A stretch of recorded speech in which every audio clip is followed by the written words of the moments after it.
بسم اللہ الرحمن الرحیم۔ السلام علیکم۔ سچی دوستی۔ اسلم ایک غریب لیکن نہایت ہونہار طالب علم تھا۔ اسلم کے والد ایک معمولی سی دکان پر کام کرتے تھے۔ ان کی تنخواہ بہت کم تھی۔ ایک روز اسلم کے والد سڑک کے کنارے حادثے میں زخمی ہو کر معذور ہو گئے۔ اگلے دن اسلم سکول گیا تو کسی بھی کام میں اس کا دل نہیں لگ رہا تھا۔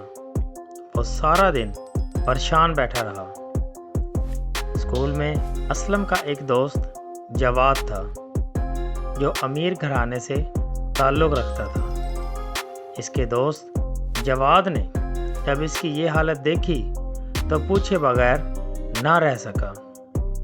اسلم، کیا بات ہے؟ تم مجھے کچھ پریشان سے لگ رہے ہو۔ جواد نے پوچھا۔ کچھ نہیں، بس تھوڑا سا سر درد ہے۔ اسلم نے ٹالنا چاہا۔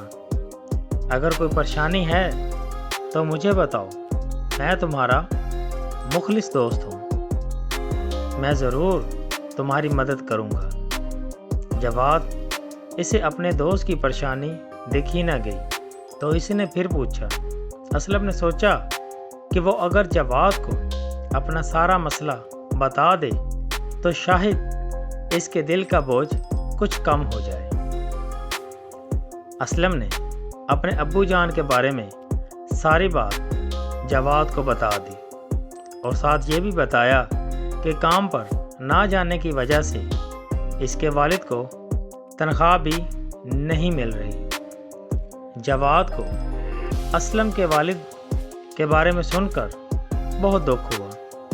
میرے دوست، تم پریشان مت ہو، میں اپنے ابو سے بات کروں گا، وہ ضرور تمہارے مسئلے کا کوئی نہ کوئی حل نکال لیں گے۔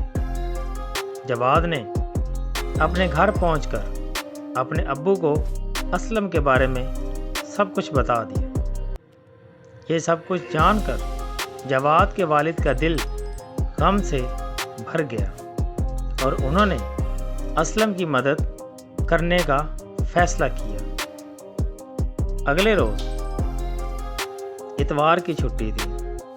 اچانک اسلم کے گھر کے دروازے پر دستک ہوئی۔ اسلم نے دروازہ کھولا تو سامنے جواد اپنے ابو کے ساتھ کھڑا تھا، جسے اسلم دیکھ کر بہت خوش ہوا۔ جواد کے ابو نے بات شروع کی اور اسلم کے ابو کو تسلی دی۔ آپ بالکل نہ گھبرائیں، جب تک آپ مکمل صحت یاب نہیں ہو جاتے، گھر کے خرچ کی طرف سے بے فکر ہو جائیں۔ دواؤں کا خرچ اور اسلم کی فیس کا بندوبست بھی ہو جائے گا۔ ہم کوشش کریں گے کہ آپ کے گھر والوں کا پوری طرح سے خیال رکھیں۔ یہ سن کر اسلم کے ابو کی آنکھوں میں آنسو بھر آئے اور انہوں نے جواد کے ابو کا بہت شکریہ ادا کیا، اور اس کے بعد اسلم اور جواد کی دوستی اور بھی مضبوط ہو گئی۔ اگر آپ بھی کوئی اس طرح کا دوست رکھتے ہیں تو اس کی قدر کریں۔